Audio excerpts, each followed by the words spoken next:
au-delà ou au-dehors, debout sur les remparts, nous sommes résolus de mourir pour l'Afrique et pour toi, Mali. Notre drapeau sera liberté pour l'Afrique et pour toi, Mali. Notre combat sera l'unité. Oh Mali d'aujourd'hui, oh Mali de demain, les champs fleurissent d'espérance, les cœurs vibrent de confiance.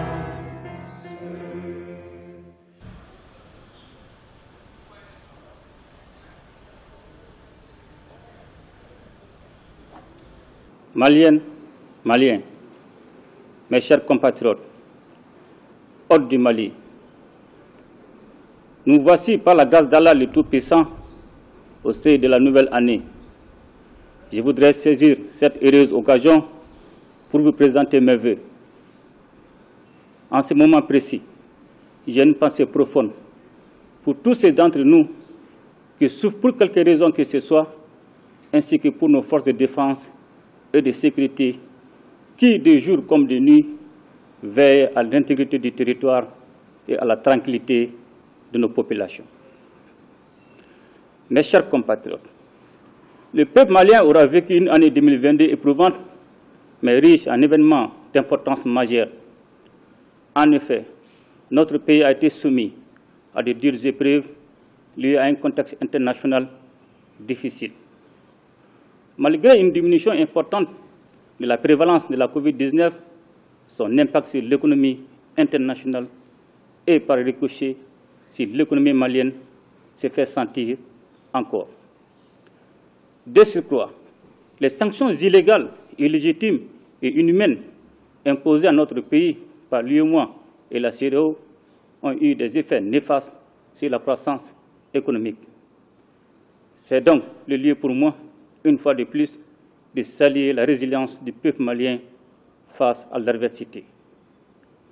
Nous devons ceci à l'union et à la solidarité dont nous avons su faire preuve. Il nous faut donc renforcer cette union et nous engager encore plus pour notre chère patrie. Pour ce faire, nous avons décidé d'instituer le 14 janvier comme journée nationale de la souveraineté retrouvée, en souvenir de la grande mobilisation contre les sanctions illégales, illégitimes et inhumaines de la CEDEAO et de l'UEMOA. Mes chers compatriotes, l'option de la reconquête de notre souveraineté est pour nous la seule possible si nous ne voulons pas être complices de la perpétuation du système de dépendance qui hypothèque notre avenir. Aussi, avons-nous défini 3 principes qui devront désormais guider nos relations de coopération, à savoir le respect de la souveraineté du Mali, le respect des choix stratégiques et des choix de partenaires opérés par le Mali, la défense des intérêts du peuple malien dans les prises de décision. Nous ne devons point nous faire d'illusions, car la voie que nous avons choisie sera parsemée d'embûches et nous aurons à faire face à de nombreuses difficultés. Certaines d'entre elles seront réelles, car inhérentes à la complexité des questions à gérer, mais beaucoup d'autres seront l'œuvre de ceux qui ne veulent pas que nous recouvrions notre indépendance totale. J'exhorte donc chaque Malienne et chaque Malien à l'union sacrée. Mes chers compatriotes, l'année qui s'achève a été à la charnière de 2 phases importantes du processus de transition engagé dans notre pays. Comme les Maliennes et les Maliens ont pu le constater, nous avons consacré la première phase à la sécurisation de notre pays, à la lutte contre la corruption, ainsi qu'aux réformes politiques et institutionnelles. Sur le plan sécuritaire, nous avons adopté une nouvelle posture militaire et acquis des équipements qui ont renforcé l'autonomie d'action des femmes et leur capacité à se déployer sur l'ensemble des théâtres d'opération. Avec la montée en puissance de nos forces de défense et de sécurité et le lancement de nombreuses actions offensives, la paix a changé de camp. Les groupes terroristes en sont réduits à des actes désespérés, des poses d'engins explosifs au passage des militaires et des paisibles citoyens.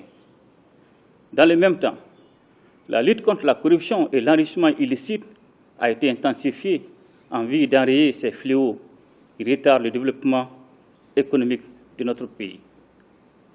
Conformément aux recommandations des Assises nationales de refondation, nous avons engagé les réformes institutionnelles destinées à créer les bases d'élections libres et transparentes, ainsi qu'à doter notre pays d'institutions démocratiques.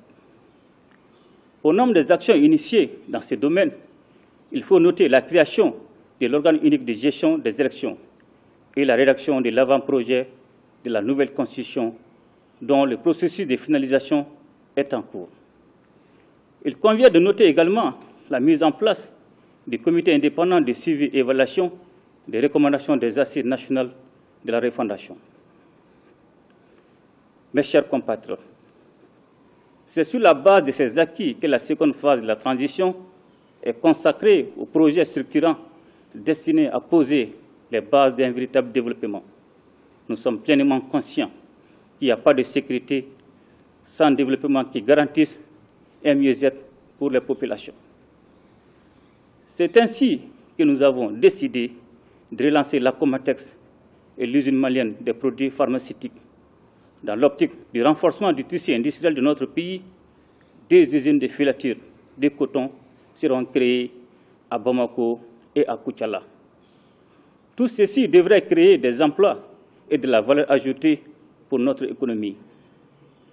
Dans le domaine minier, la Société de recherche et d'exploitation des ressources minérales du Mali a été créée. Par ce fait, nous ambitionnons de mettre les ressources minérales au service du développement exclusif de notre pays. Il faut noter aussi la relance du secteur ferroviaire. Le gouvernement est engagé sur plusieurs fronts en vue de la satisfaction des besoins fondamentaux des Maliens.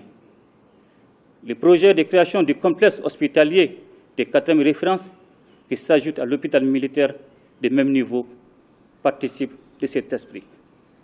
Aujourd'hui, plus que jamais, nous devons rester unis et engagés pour les grands chantiers de développement. Notre pays est riche en ressources naturelles, notre peuple est brave et travailleur.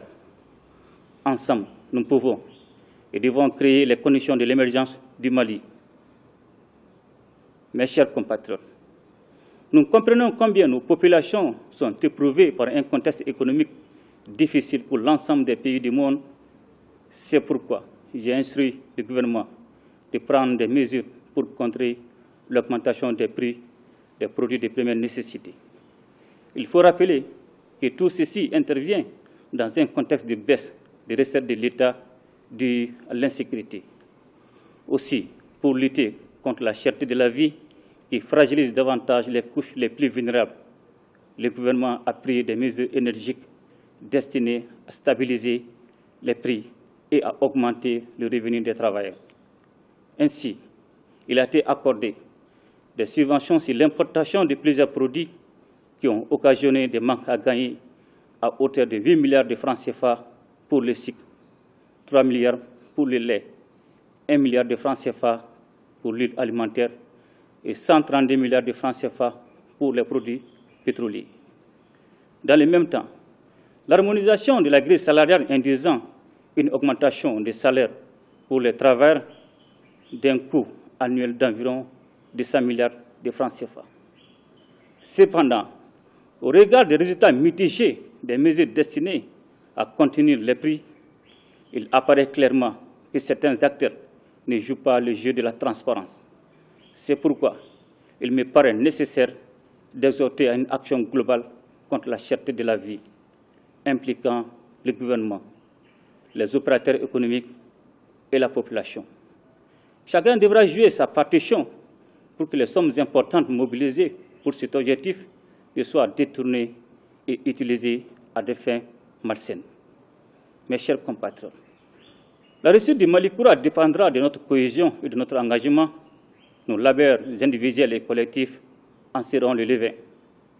C'est donc avec beaucoup de confiance en l'avenir que j'adresse à chaque Malienne et à chaque Malien, ainsi qu'à nos autres, mes sincères vœux de bonne santé, de réussite et de bonheur.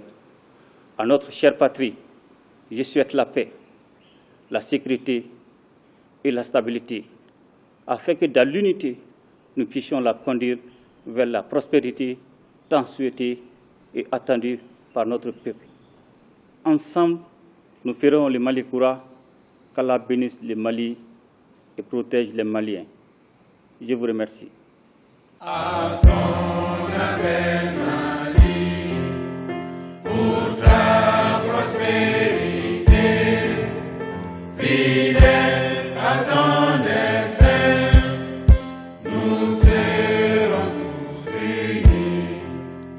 Un peu, un but, une foi, pour une Afrique unie. Si l'ennemi découvre son front, au-delà ou au-dehors, debout sur les remparts, nous sommes résolus de mourir pour l'Afrique et pour toi, Mali. Notre drapeau sera liberté pour l'Afrique.